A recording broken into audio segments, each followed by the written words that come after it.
it's going to be tempting when you start to do more and more observational blood work. It's going to be tempting to try and have all the answers, try and fix everything or most things, and hyperanalyze a lot of details. But it's somewhat of an exhaustive process to do that, and you can end up spending an insane amount of hours. And so I want you to remember, Sage, that the goal isn't actually to fix everything, not at once. It's not to actually even, it's going to be almost always things that you might not understand fully or at all. And that's okay. Our goal, my goal with you today is progress. Improve the biggest symptoms that the client is experiencing and give them a better quality of life. Yeah. And oftentimes, as I'm going to show you, sometimes it's simpler than you think. So let me show you what I found. Amazing. I'm excited. Okay. You've been coaching with this client since the start of 2014. Did I read that right? 2024. Why did 14? My bad. I got the 4 right. 2024. Yeah. My bad. So almost 2 years. Okay.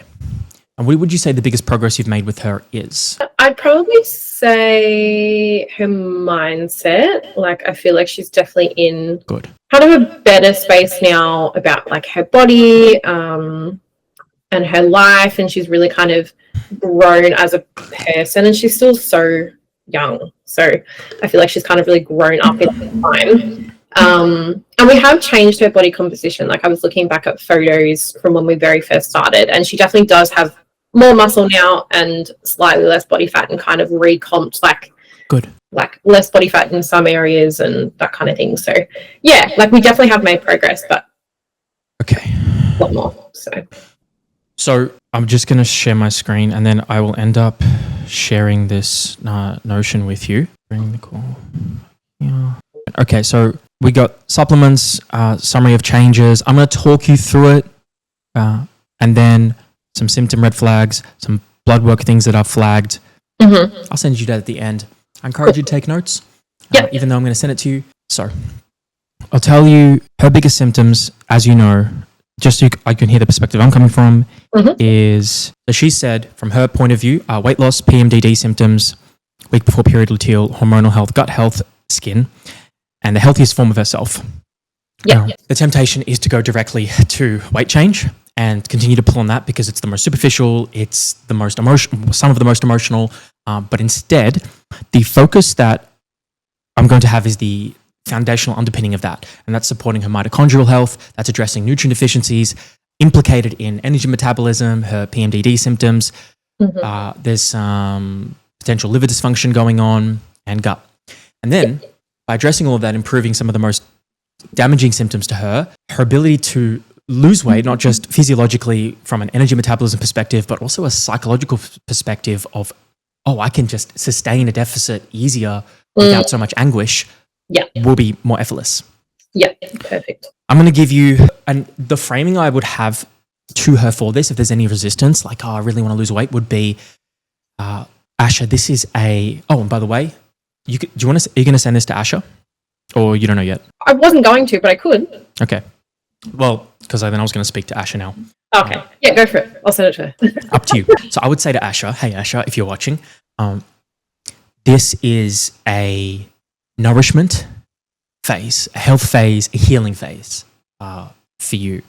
And weight loss will become easier after that. One of the first things that eventually will make her life a lot easier, that you will probably agree with, of course, is number one is getting her off the OCP. Yes. Now, the urgency of that, I've flagged, is high. The timeline is ASAP. And the benefit is her PMDD symptoms and ability to change weight will be easier. The amount of symptoms, I looked into her Levelin, it's a progesterone estrogen based. I don't know if you or her have looked into it. There's a lot of side effects with this one. So bad. Yeah. I know. Horrible. So a lot of the symptoms that she's looking to improve, the way she's looking to improve her health most likely will be able to be improved over a series of many months by taking this out. However, when you take that out, sometimes other symptoms can pop up. Sometimes the woman can feel amazing in a few months. Sometimes she can have a little bit of a hormonal rebound. Jolene Bright terms calls it post-pill syndrome. It's not a technical medical term, just an observation that we sometimes see after the pill. What I would do to support that after you come back to me and tell me how likely it is that she will come off the pill, and inevitably when she does come off the pill, we want to ideally put in some bioidentical progesterone. You may have seen this before. We talk about it in Zion. Kiara and I talk about it. Repeat, Progesti. It's really amazing. And I would put that in her luteal phase. You can follow up on me about this. I wrote it down. It's about 4 or 5 days after ovulation, after a warm shower at night. This will be one of the most... Progesterone, as hopefully you remember, is an incredible hormone that's very relaxing. It's very nourishing. It's very feminizing. And that will directly help with her PMDD or PMS-like symptoms. Amazing. Because she may... I can't remember the literature on this, but there may be it's very common for a low progesterone state to exist after coming off the pill, and just in general. So this would be very supportive for her. Yeah. Now, easy for me to say. Is she going to do it, you think? Yeah, we've actually already talked about it. So I said, right. Like I brought it up with her. I've brought it up with her a few times, but yeah, I reckon the last couple of times we've talked about it, she's been really receptive to it. And just as like I've learned more about hormones and like our bodies and all that kind of thing, like I kind of mentioned it to her the other week, like you basically have no progesterone right now. And that is the thing that's going to be like so amazing for your mood and so many other things. And she was like, oh, it makes so much sense. Oh, good. So, yeah, she's really keen. She's just really nervous because of why she went on the pill. Yes. Which is obviously because she had like crazy heavy bleeds, like vomiting, bedridden, that kind of thing. So she's just nervous about coming off and going back to that. That's totally normal to feel that. So what I would, and technically, hopefully you've already been doing this, is before we come off the pill, we have a foundational kind of healing phase. Yeah. And anytime a client is fearful of the rebound of symptoms or going back to symptoms, one, remind them, hey, we've been doing a lot of work on your internal health. That is some of the root causes to why these symptoms were happening. Yeah. Number two, we're about to do a whole lot more right now. So maybe what you can do is say, hey, in a month, we'll look to titrate off the pill. We'll look to come off the pill. Yep. But in the next month, we're going to be doing a really intentional healing nutrient repletion phase. And I'd say to Asha, and this is true, this is not just placating her psychology and fear. We're saying, hey, you know the symptoms you experience, there's reasons they happened. And some of those reasons are because of what we're seeing on these bloods, what we're seeing, what you're missing, what we're addressing with the supplements I'm about to tell you. Yeah. Yeah. But then her fear should be lessened. Yeah, great. And I think I hope she'll feel confident, like in our plan, so that she does feel confident to come off it. She also does have that blood clotting disorder, which makes her periods heavier. I don't actually write that down. Maybe, what's it called? Maybe I missed it. I don't remember that. Blood clotting disorder. It's where her blood doesn't clot properly. Like a weird name. Okay. Any more information you have about this? Like implications? What did the doctors say about this? She's going to be contraindicated for certain medications, of course. So she's not taking anything for it. It's just basically where... Thrombophilia? No. Is it excessive clotting or doesn't clot enough? No, it doesn't clot enough. So okay. Blood. Hemophilia. What is it called? All right. Oh, von Willebrand disease. Oh, that one. I've come across this. I've had 2 clients. She's one of 2 clients that I've had with this. Yes, you brought this up. Yes. Yeah, I brought this up ages ago because her GP gave her the meds for it, but she didn't want to take them because she was unsure of like side effects and stuff like that. Yeah. Okay. Yeah. Damage from relevant factor. A sticky protein that binds to collagen, acts like Velcro, strips to platelets. All right. Any more information you know about this? No, just that she was so she went to a specialist. I can't remember what they're called. But she did go to a specialist and they like formally diagnosed her with it. So she hasn't just like guessed about it. But literally she doesn't do anything to manage it. It just like she just kind of lets it happen. Okay.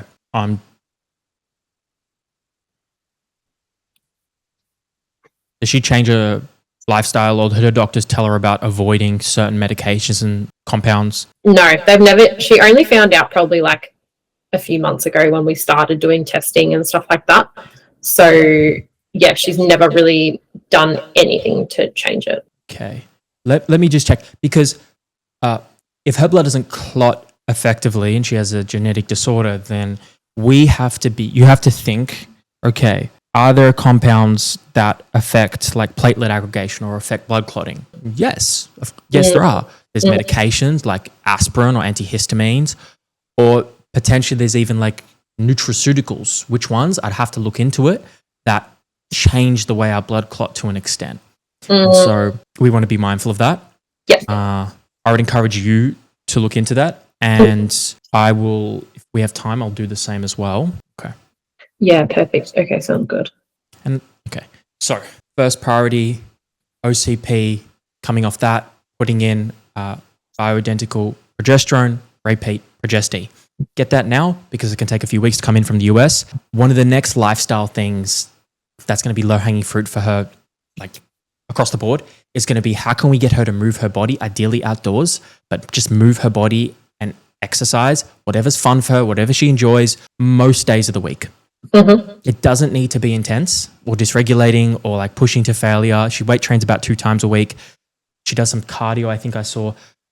I would like her to get up to an almost daily movement routine. Exercise is going to be one of the most potent psychological medicines for her, not just to facilitate weight loss, but because of all the other processes that are improved as a result. Yeah, amazing. It also has like analgesic effects, like pain reduction. So, and if she does getting those PMDD symptoms, it will be really helpful psychologically, emotionally on her, particularly if it's outside. Yeah, perfect. Now she's on antidepressants, Lexapro. This we don't tell clients to come off, as you know, but it does again come with a host of side effects. Yeah. And in this case, actually, hold on. I don't know if it's contraindicated. Is she going to come off this? Do you have any sense on if she wants to? Is there a timeline? She's never really spoken about it. Yeah, we haven't really chatted much about coming off that. I don't know if, like, I'm sure it's something she'd be open to, but I think she worries a lot about like what her PMDD would be like as well. Okay. The thing is, there's 2 things that are contributing, funnily enough, like to her PMDD, but like also other symptoms of fatigue and things like that. Like Lexapro, she might see more nausea, more headaches, more migraines, more brain fog, more anxiety, more gut issues because of this. And then we stack the OCP on top, and we're dealing with 2 medications that are, and even like Lexapro actually quite commonly affects sexual health, like ability to orgasm, libido, like her sexual essence as a woman. Yeah, I was on it for ages and I just felt like really flatlined. It's like so bad. So you can relate to her. Yeah, 100%. So look, a long-term strategy, the urgency of this would be medium. I don't want to throw too much on her at once. Let me change this. But there is some downstream effects. It is affecting her most likely. You generally have to do this with a doctor, or should do this with a doctor for sure. Yeah. Supporting her psychological distress tolerance in the meantime to help her become more confident. And I can see the Lexapro, just ask some questions. Hey, are you open once we do heal and improve this and this? Are you open to potentially wanting to come off this because of the signs and symptoms that they can give you? And then I would just plant a seed, revisit that once you've built more of a foundation here. But that would be part of the long-term healing phase for her to come off this. Yeah, amazing. Sounds good. In regards to her diet, we need to improve this a bit. She does some good stuff, like keep the eggs, up the kiwis to 2 times a day. She has no fatty fish from what I can see. Yeah. So the ideal would be when we go from 0 and the client's not consuming omega-3s, they're missing one of the most important nutrients, omega-3 fatty acids. And so we see omega-3s helping with everything from depression to inflammation to PMS symptoms. It's amazing. 2 things here. Ideally, she consumes fatty fish 4 to 5 times a week, at least 150 grams per serving. Comes in the forms of sardines, mackerel, anchovies. Some of the most common will be sardines and salmon. If she doesn't want to, there's problems. That's when we put in an omega-3 supplement, which I've put in our plan. Yep. A lot of rancid, a lot of not good quality. So I've put the only 2 brands I recommend, Metagenics and Bioceuticals. Yep. So I've given you one. And that would be S tier, like big rock. to improve. So we need to address fatty fish. I'd like to take a food first approach here. Fatty fish. I'd like to put in, I'm not sure. You just watch out if she has any histamine responses to what I'm about to tell you. And that's bone broth. Best of bone broth. Mm-hmm. Sometimes bone broth can trigger a little bit of histamine. She might have histamine issues. Best of bone broth, 1 teaspoon a day. What we're doing there is we're getting her closer to eating nose to tail. So we're getting really important kind of compounds that are going to be helpful for her gut, in particular. Proline, hydroxyproline, glycine. Glycine's going to be quite relaxing. There's another supplement I'm going to recommend that has glycine in it. So best of bone broth. Let's go from, I think she's probably doing 1 kiwi. Let's go to 2 kiwis. Yep. Because that's the therapeutic dose to get improvements on sleep. And she struggles with constipation a lot too. Especially when she eats things like off the norm. Like if she has like one takeaway or whatever, it's just screwed. So let me ask you, what can you do for constipation, or what have you done, or what could you do? Making sure she's sitting right, like on the toilet, like feet elevated. 2 kiwis a day is really good. Hydration, like minimum 2 liters, like filtering your water and adding like a pinch of salt, like a lemon or lime. What else is there? I think like Iberigas, can that help as well? Yeah, definitely, particularly temporarily, like if there's an acute bout. Iberigas is good. Diarrhea, constipation, traveler's diarrhea. You have the gut module now, yeah? What was that, sorry? You have the gut module now in Zion? Yes. Beautiful. Oh, there is a constipation protocol, isn't there? Yes. So that's perfect for you to visit, but I'm going to be a little bit more specific for this client. So some of the things you're saying, Sage, solid. Mm-hmm. Does she have a squatty potty to elevate her feet or something like that? She hasn't mentioned it, but I have told her before, so maybe I'll just follow up on that. Ask her. It's just the easiest. Like, it's position. It's free. Literally. It's lifetime habit, and it's evolutionarily how we have done it.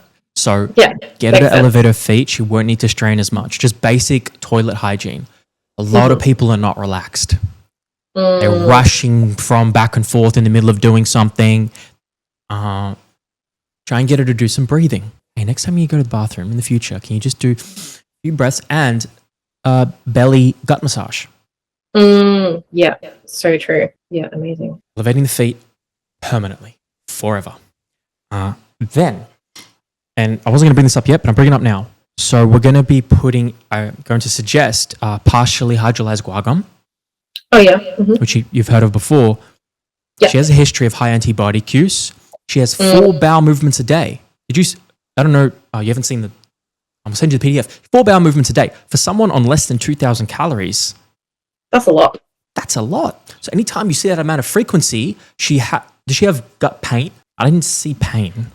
No, she talks about like having a lot of gas, but not necessarily pain unless she's been eating out. So she has very fast gut motility and inconsistent. So number of reasons that can happen. But one thing that can improve that is guar gum. I've put down here, what have I put down here? So it's very big for IBS symptoms. It's used as a thickener in some foods. So it does have that effect with stool inside of your gut. Week 1, start off, and I've written this down, but I'll just tell you, like, principle, titrate 5 grams a day, observe effects. And then week 2, we go to 10 grams, split dosage. The research shows up to 15 grams a day being efficacious. Cool. Love this generally is a great staple. Partially hydrolyzed guar gum, great staple for our clients with SIBO or IBS. And if your clients are ever taking antibiotics, it's even treat some type of gut issue. It's a really nice adjunct to put together. Like, it makes the outcomes of eradication of bacterial overgrowth better. So you take it at the same time as antibiotics? Yes, generally. Amazing. Okay, so that's going to help the constipation, elevate feet, gut massage, kiwis up to 2. Okay, now she does have, actually, am I done here with this? Fatty fish, 2 kiwis. So I would like her to consume bitter foods at the start of each meal. Yeah. I've written down ginger, bitter melon. I think you've done some ACV with her. Yeah, she usually has it in her water every day. In her water. Wait, when? Yeah. When in her water? Like before meal? She likes to just drink it like all day long. Like she'll put it in her water and like sip it throughout the day.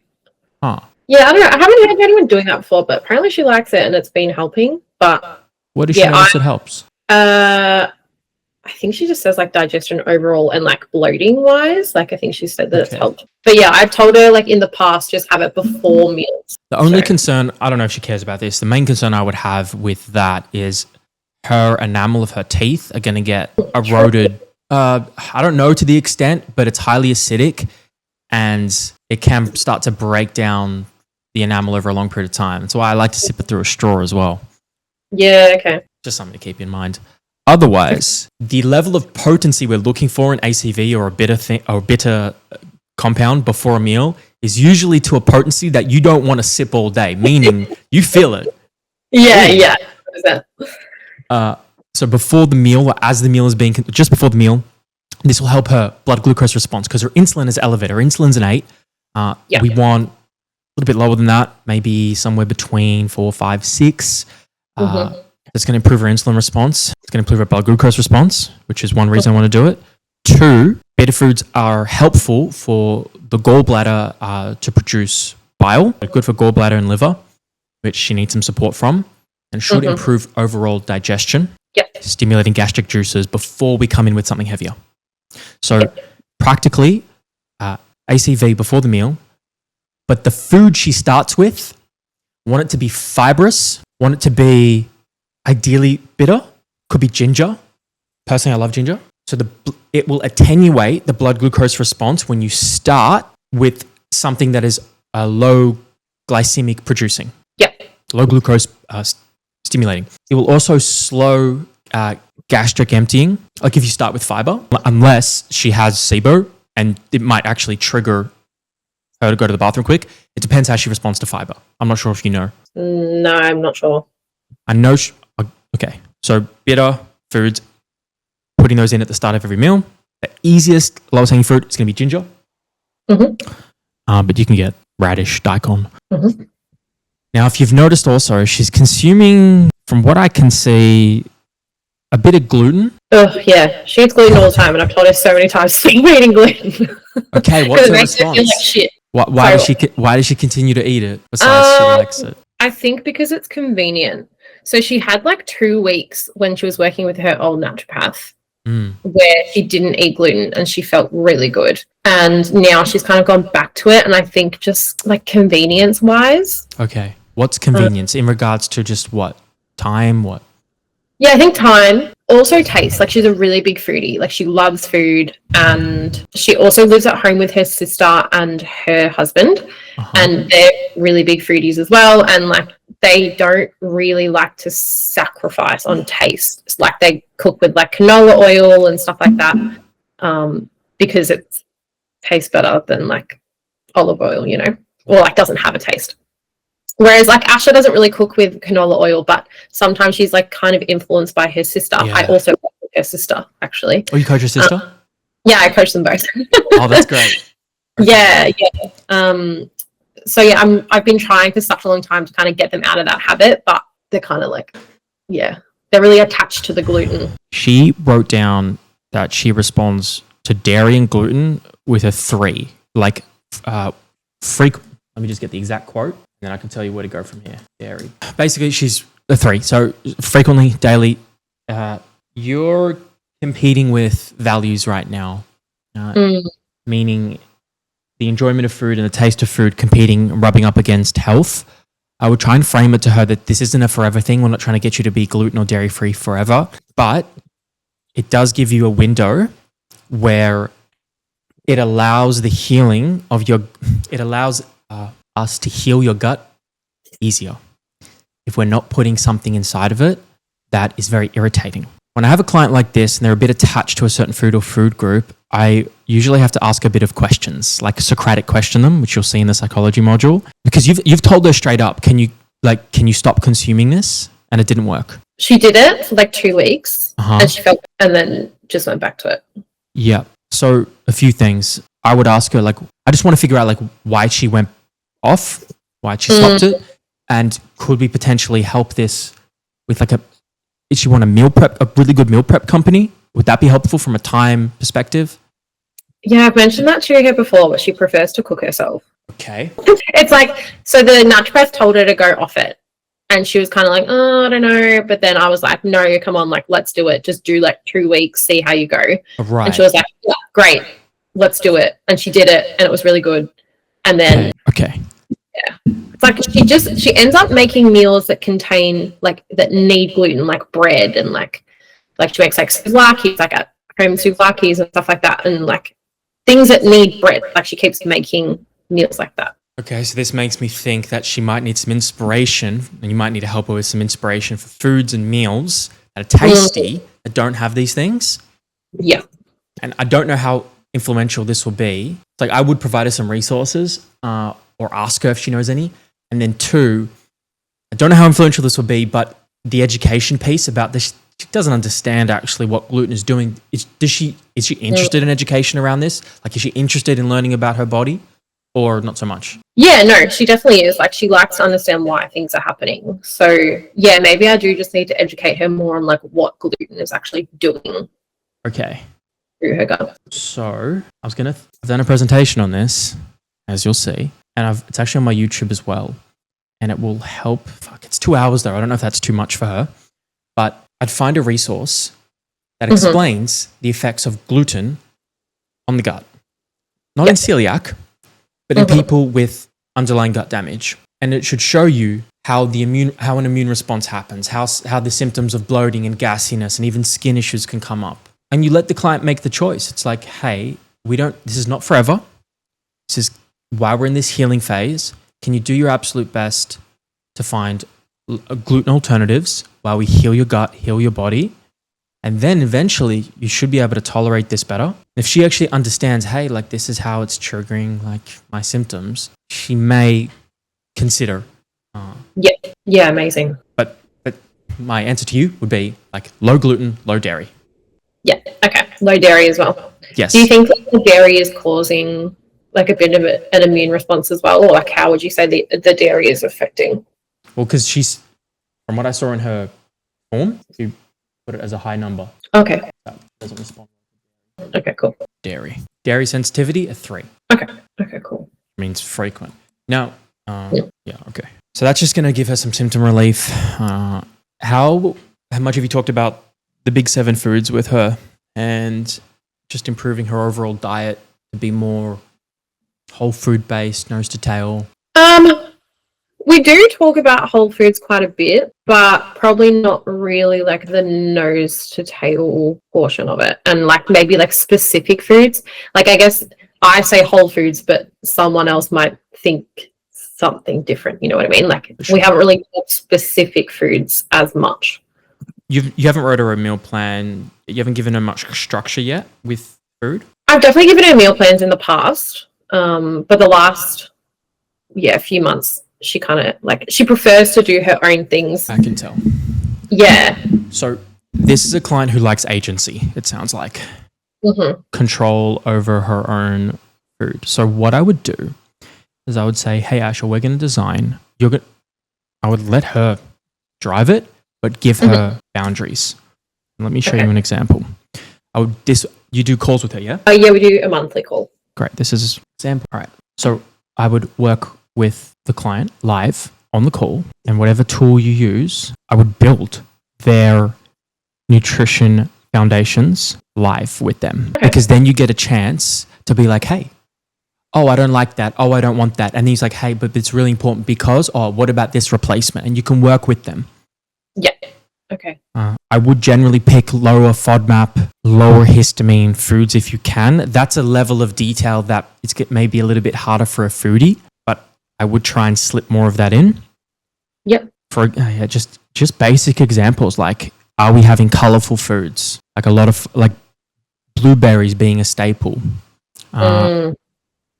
Pumpkin being a great a great lower carb starchy option instead of potato or something like refined. And then whenever you want to, or if you ever get the nutrition tracker, you see things like this, and we can start to see the nutrient deficiencies pop up based off the RDIs. So she can use Chronometer if you want to go to that level of detail, which shows you nutrient deficiencies. It's an app. But I would just build a whole foods, nutrient dense diet with her based off the big 7, because her nutritional intake right now, I'd rank it like maybe a 5. Okay. I don't need to do like particularly crazy things right now. We just need to get her up to like an 8. Yep. And we can start to plug a lot of nutrient deficiencies with less reliance on supplements. Yep, amazing. Like, is she drinking coconut water? Like, that's high potassium. We need to put in fatty fish, keep the eggs in. Fiber at the start of every meal, we've covered that. Okay. Amazing, sounds great. Okay, now, before we get into supplements, I want to go to liver and gallbladder. So she has pain between the shoulder blades and pain under the right side of the rib cage. You ever discovered this or talked about this? I haven't with her, no. Okay. It's pretty uncommon to capture because people think it's normal. It just becomes like a dull ache that you don't really bring up. Okay. However, there's a link between pain between shoulder blades and pain under this rib cage area, and even shoulder, like right shoulder discomfort, ache. If it's not musculoskeletal, it can often be linked to gallbladder issues, in particular gallstones. And we think because there's if I recall correctly, because there's this something called the phrenic nerve, and it runs from your cervical spine down into your abdomen, and there's a little bit of kind of cross relation between this nerve plexus and the gallbladder and I think the liver. And so it's a bit of an obscure symptom that's easy to miss. My suggestion for you, particularly given her bloods, her symptoms, her history, would be, I think it would be potentially a smart idea to get an ultrasound of her gallbladder. Okay. Just to see if there's any gallstones. Okay, cool. Because technically, if they're small enough, they can be dissolved. If not, surgery at worst, people have to remove their gallbladder.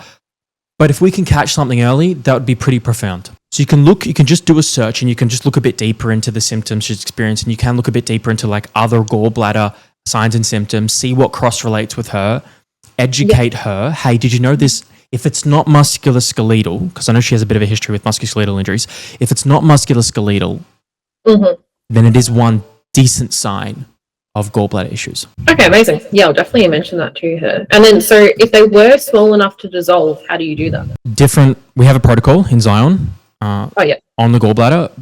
Requires some dietary and supplemental changes. Probably come to me if they are there. Yeah. Like one example is a low oxalate diet, because oxalates contribute to the formation and even calcium to the formation of gallstones. So that's one example. Amazing. Cool. Thank you. Now, moving away from food, medications, coming off the OCP, diets, what else? Movement, titrating off Lexapro, no gluten, no dairy. Your suggestion, Sage, iodine-rich foods, anti-inflammatory diet, cod liver oil, magnesium, K2, selenium, zinc, increased fats in diet, improved bile flow. That's great. Bit of food, so we're on the same page there. Taurine, yes, one of the supplements I'm going to suggest has taurine in it. Morning sunlight, that's an absolute staple. I really, really, really would encourage that, especially if there's sleep issues. Include seafood. Tweaking, like oysters, fatty fish, would be the specificity there. Walking after meals, beautiful for blood glucose, good suggestion. No blue light after dark. I'm not sure how well she's doing at this. Probably not great. She also works in retail, and like this time of year is hectic because she's doing like late night shopping and kind of thing. So it's like, stress, blue light, and all things. Right. So we haven't actually even talked about stress. Ash has ranked it at a 7 for career and 6 for personal. Yeah, she's like, yeah. I would say it's like a 10 right now. Like she messages me today being like, I'm having a breakdown, I'm crying, like I can't hold it together. Okay. I'm glad we're here. Yeah. Yeah. Like all these changes I'm suggesting are great, but they become a lot harder if the client's dysregulated. I literally said to her yesterday, I'm like, the number one thing we need to do right now is just regulate your nervous system. Yes. Like, and everything else needs to come under that. Beautiful. Okay. And by the way, my next client after you is running late, so I can spend some more time with you if you want. Oh, yeah, that'll be great. Thank you. Let's do it. This becomes arguably like one of the highest priorities now. What have you done? What's been most effective for her? Or what do you want to do with her stress and regulation of her nervous system? Yeah, so at the moment, I've got set up like in Trainerize habits. So like morning regulation and nighttime regulation. So she has been doing that the last couple of days, like doing some grounding they've got like a hammock, so she like sits in the hammock as well and just kind of like breathes a little bit. But I have said to her that I'd like her to do a bit more like somatic stuff as well, rather than kind of just standing on the grass. Like obviously that's great, but kind of being able to like work through her stress. Also like setting boundaries. She did just kind of go into a new role, so she's in a management position, but like I think you need to kind of make sure you're setting your boundaries and like filling your cup up and stuff as well. And especially in her personal life, like she's having issues with her dad and that kind of thing. So like setting boundaries and like a lot of like inner child stuff is coming up too. So yeah, I think that's kind of like where the somatic stuff might come in a bit more. Okay. What somatic things are you considering? Do you know Ryan Rose Evans? No, he has a YouTube channel, and he does like all these different somatic videos, essentially like legs up the wall and like tapping and breathing, like jaw massage. Like there's so many different ones. So I really like sending them to clients just so it's like a follow along video rather than like trying to do it. Great. Yeah, I do have a book, but not many clients want to read a whole book about somatic stuff. So sometimes I'll just send them like little bits and pieces from it, which is just like tapping or just other like little exercises in there. This is pretty new, introducing this stuff to Asha. No, I've been working on it for probably the last couple of months. It's just getting her to do it.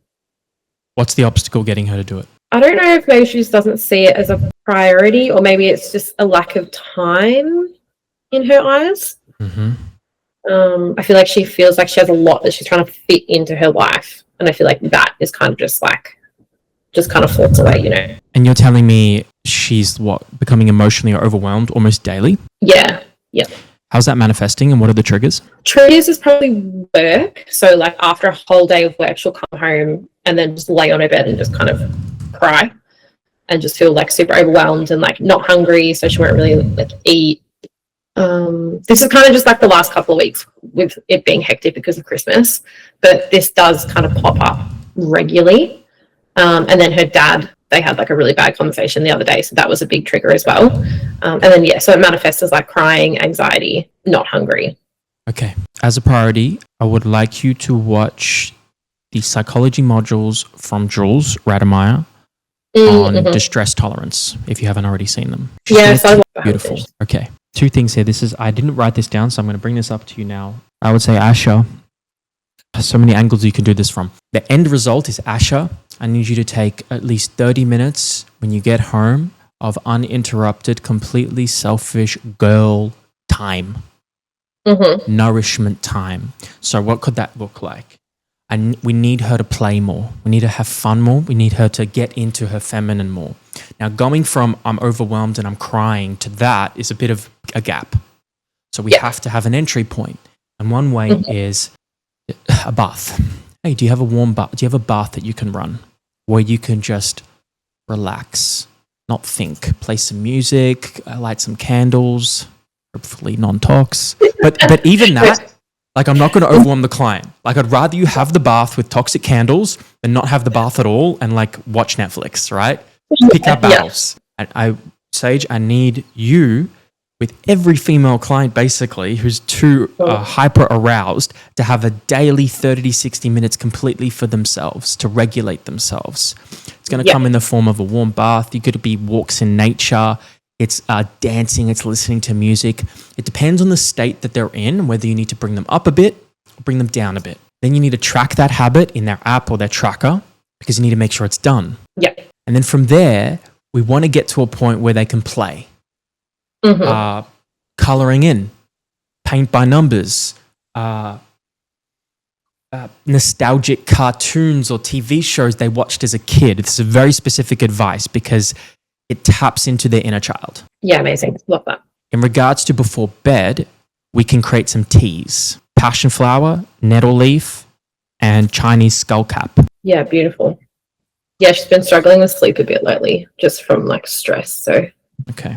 Yeah, that'll be really nice. Daily CNS after work, pre-bed, happy tea. I'm going to call it a happy tea. Yeah. Now, I'm just going to share my screen for this one. So right now, everything we've talked about mostly has been food, lifestyle, habits, psychology, the bedrock. Now we're just going to build in some supplements. It's not going to be too complex. She just needs to get the foundations. Yeah, amazing. And the priority that I have for her is this: supporting mitochondrial health, addressing nutrient deficiencies implicated in energy metabolism, relieving PMS, and then supporting the liver and gut. I'm not talking anything about weight loss right now. We're talking about the higher up things. Yeah. Now, magnesium, I'm going to suggest the second one to start with because it has taurine in it. There's taurine and it has glycine in it, which is going to be helpful to help relax her and for energy metabolism. And then here's another option as well to rotate at the top here. Yep. I don't need to repeat the dosages. They're there for you. My omega-3 suggestion, on the day she's not having fatty fish. When someone hasn't consumed fatty fish for a long period of time, in that repletion phase, we will have a higher consumption of fatty fish or of omega-3 fatty acids in general. It will be beyond the recommended daily intake quite significantly to get her into an optimal status of omega-3s. Okay. Yeah. Okay, sounds good. When I go look at her bloods, saturation is low. So she's either, so the boat's carrying around iron. She's either low in copper and or iron, probably both, maybe. I don't know what her copper is, but I can see saturation is low, and that sends me a signal. Then I look at her hematology, her red blood cells, and we have this beautiful pattern here. And you can start to see this. So the hemoglobin, the oxygen-carrying molecules, and her RBCs, her red blood cells. So the hemoglobin's inside the red blood cell. And what we can see is that going down over time. Isn't that interesting? 144. Well, actually, no, sorry. It goes up a little bit, slightly, and it goes back down. Something happened here. A change must have happened here. But overall, the picture is she's back down again, lower than she has been before. And her MCV, her average size of her red blood cells, are becoming slightly larger. Now, it's not a red flag, just shows us a pattern. Becoming more macrocytic, larger in size. Now, they become larger in size when there's some type of deficiency. It's either inflammation or B12 or folate or B6. You'll learn all this in Zion. There's other reasons, but those are major reasons. So we start to see a little bit of this pattern. Okay. So then I ask, okay, B12, B6, folate, iron. Well, she's low in iron. Tick. That kind of confirms that. Let's go down now to, where is it? Do I have B12 here? Oh, B12 was low. Oh, here it is. Her B12 was low, 241, and her homocysteine was high. So homocysteine is a representation of three nutrients, B12, folate, and B6. And so that's one of the reasons I put B6 in there. And we go up, a B12 spray. Cool. And why I put a spray in liposomal is because she has some gut issues. And I was either she has some gut issues and she's starting from a low base. It's going to help with energy, mood, and mitochondria. 2 sprays under the tongue. Now, if this doesn't improve energy within 8 weeks, we do all this and it doesn't improve meaningfully, I have a link to a different one you can change to. It's a complex. Okay. So why would you start with the spray? Sorry. I'd start with the spray because I can have more precision over the dosage. And I know, and because B12 is the thing that's really low. So I'm being much more direct in my approach rather than more general. And because if you look at this supplement, it's very good broad spectrum, but it has a lot in it. When we have a lot, I don't know exactly I have less idea and control, understanding of what's working to create the outcome I want. Yes, okay. So to test my hypothesis or our ideas of like, oh, is it B12 or is it the whole like B complex system? I generally prefer to start with single compounds. Okay. Now we're changing a few things up at once right here. So a general suggestion for you don't have to do this, but I like to sometimes just add in 1 or 2 things per week or every 3 to 5 days. Because if you do notice something more profound changing, you can tell what it is. Yeah. And then you're like, oh my God, I didn't know. Wow, look at that effect on B12. Oh, look at the effect of creatine. Speaking of, 15 grams a day. This is a therapeutic cognitive-based dose, not necessarily for training or exercise performance. We're going for cognition and energy. If she gets loose stools, split the dosage because energy and metabolism is a problem here. Yep. B6 and P5P format, which is the more bioavailable format. Starting off for the first 4 weeks at 50 milligrams. I'll zoom in, 50 milligrams. Thank you. And then if no improvement in signs and symptoms, you can raise to 2 caps at 100 milligrams. Okay. B6 is quite effective at improving PMS symptoms, at helping create neurotransmitters, and it's been found in some research to help with our females. Great. Again, that will be in your female health module. Yeah. Liposomal glutathione, we need to support liver detoxification. If we go down to the bloods here, GGT is high. This is a marker for glutathione that helps detoxify across the body. That's 27, a little bit higher than optimal. We want like optimals can be between like 10 to 20. It's a little bit elevated, and it's been elevated. So I'm going to give her some liposomal glutathione. Also, when you look in the form, you'll notice something interesting. A little bit of a signal for liver is sensitivity towards tobacco smoke, perfumes. She's quite sensitive to scents. Oh, interesting. And it can be a signal sometimes of liver detoxification sluggishness, if you will. Interesting. Okay. So I'm an example of that. My GGT is actually last time I checked, quite a bit higher. And I notice I am as well sensitive to scents. Wow, that's very interesting. I looked a bit deeper into her thyroid. I'm not too concerned. The ratio is not too bad. It's 2.7 to 1, maybe a mild iodine insufficiency, but nothing that can't be improved with kelp, for example. Okay. So I haven't written this down, but as part of this whole food approach, you can either pick, I would suggest like adding in some type of seaweed or kelp into her diet and rotate that in and out. Okay. How often would you rotate it? Generally like a 3 or 4 months on, 1 month off. Okay. Is pretty safe across the board.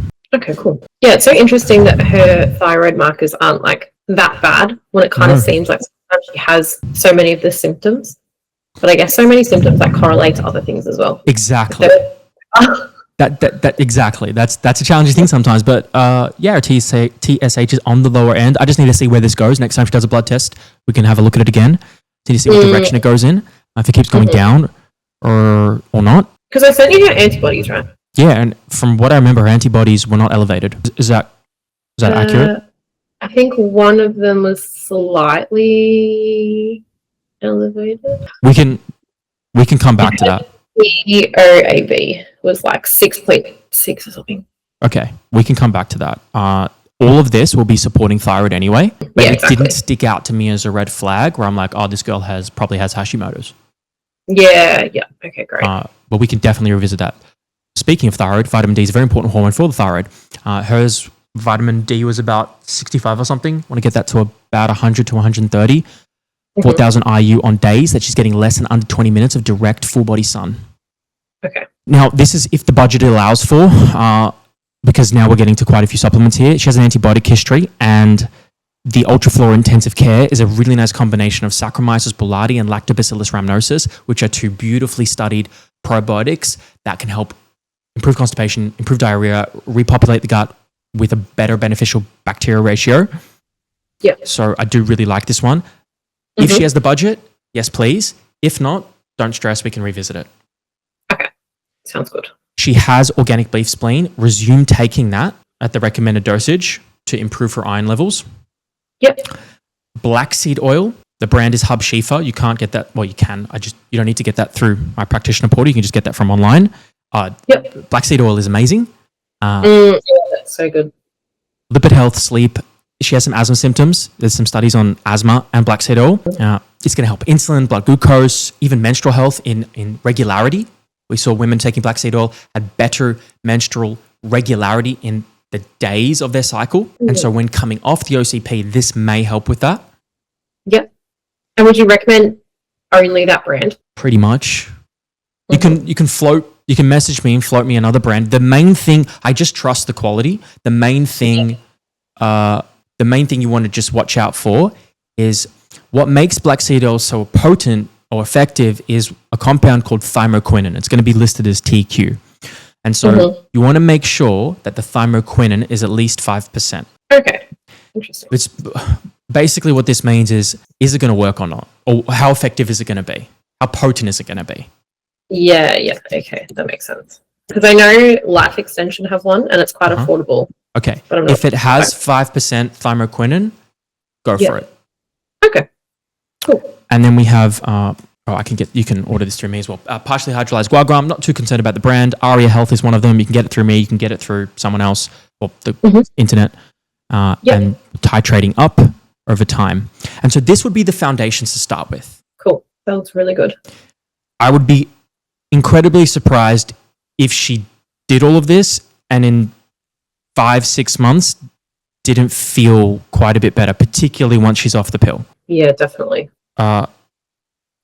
Following up and retesting, ultrasound of gallbladder. I didn't see it. If I missed it, let me know. Zinc and copper would be ideal. Omega-3 index is a nice to have. She did zinc, and it was 10. Ooh. Low. It's very deficient. But yeah. Okay. All right, cool. It's very low. Okay, let me think about what I can add there. And then full bloods again in about 6 months. Well, you could do 3 to 6 months. Depends how assertive you guys are. Yeah, cool. Sounds good. So good. Thank you so much. You're welcome. I'm mindful that was a bit. How are you digesting that? No, it was good. Like, I feel like I know a lot of the foundational things already. I think, like, it's the supplement side of things where I'm kind of like, I feel a bit, like, not too confident with that. Yeah. Reading the side of things as well. Yeah. Yeah. Like, how do you pick supplements when there's so many that do so many things? Like, you know what, like, this, it just, yeah. And, like, I see, like, because so many people have the same issues, right? Like, say they've got like leaky gut and SIBO and all these things, and like one practitioner might give a certain amount and then another practitioner might give like completely different things. Yes. So that's a hard question. So I'm writing this question down because it is such a good question and I really want to come with a thoughtful answer. Long story, you will learn. Like just over time, as you learn more, this answer will become more and more obvious to you. I'll give you a very short answer now. It's underpinned on a foundational understanding of physiology and biochemistry. Once you understand how energy pathways work, you start to correlate, you understand where symptoms are connected to bottlenecks in energy metabolism, like the citric acid cycle, and like, this B12 helps make acetyl-CoA, which is an important step in creating ATP. And if someone is B12 deficient, this can result in this. It's a bit complex. But once you start to understand just one piece, one puzzle at a time, you then start to understand if this symptom is present in this type of person, then this type of supplement and answer is appropriate. Yeah, okay. Yeah, that makes sense. And like, because I follow a lot of what Jake Dolshall does. And I think he said one time in one of his podcasts that like, to him, more is more. Like, he would rather give you like 15 different supplements than 5 to try and save you money. Does that make sense? He would rather give you more to save you money? No, as in like, say there's 15 supplements that do all these things. He'd rather give you all of those rather than only giving you 5 because someone's saying like, oh, I can't afford to do all the 15. He's like, you need to do like more is more. Does that make sense? Like, I understand. Yeah. I want you to listen to a lot of people you trust, and you're going to start to develop your own principles of how you like to operate as a professional. Yeah, okay? true. You're going to be like, oh, Jake and Dave, amazing. They're so experienced. Oh, Saad, he's amazing. So experienced. And then Kiara, like, so much. Yeah. I would love to revisit that question in our next Zion Mastermind. I think it's really good. Can you remind me? Yeah, cool. Yeah, I can. Sounds good. Because, I guess like everyone's opinions come into it as well. Like everyone's going to have a different opinion on like what works better. And that's the difference is we don't want to just exert opinions. We want to assert evidence-based education and guidance. What I'm showing you is not opinion. It is based off empirical evidence, which is personal experience with your clients, and research and physiology, like how the human body works. Yeah. Amazing. And that you will get better at being able to kind of decipher, because even some of these very well-respected professionals, once you start to dig into their claims, you start to see, wait, where did you get that from? And that's when the rabbit hole goes deep. There's always a rabbit hole, isn't there? But how do you pick supplements? I would encourage you to study our energy metabolism masterclasses. And Yep. and once you really learn how the physiology of the human body works, you can become a lot more confident in picking the right things because it's not based off what someone says, it's based off how the human body works. Yeah, so true. Yeah, amazing. That sounds good. Digest that. If you have any follow-ups, let me know. I'm going to send you the plan and the video of this Amazing. When I can.